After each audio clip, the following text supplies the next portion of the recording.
এই যে পেঁয়াজ বেরেস্তা করা দেখছেন, এটা কিন্তু কোনো বিরিয়ানির জন্যে না, এটা কোনো অন্য কোনো মাংসের জন্যেও না। আজকে এটা শুধু হালিমের জন্যে।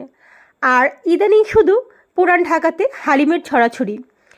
রোজার মাসে প্রচণ্ড হালিম সেল হয়, তাই আমিও আজকে কোনো কিছু না ভেবে শুধু ঘরে তৈরি করে ফেললাম পুরান ঢাকার মতো হালিম। এই যে দেখেন, আমার হালিমটা দেখতে এত লোভনীয় হয়েছে, আমার তো এক্ষুনি খেতে মন চাইছে, কিন্তু না না, খাওয়া যাবে না, কারণ আমি হচ্ছে রোজা।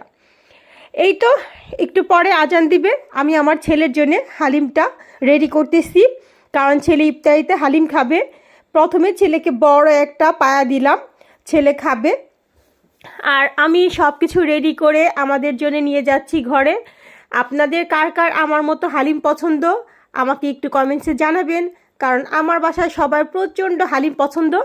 আর হালিমটা যদি এরকম ঘন ঘন হয়, খেতে অনেক মজা হয়। এটার টেস্ট আরও বেড়ে যাওয়ার জন্য আমি উপরে পেঁয়াজ বেরেস্তাটা দিয়ে দিচ্ছি। এই যে আমার হালিম একদম রেডি, ছেলের জন্য রান্না করছি। কেমন হয়েছে? লোভনীয়? খাবেন? চলে আসুন।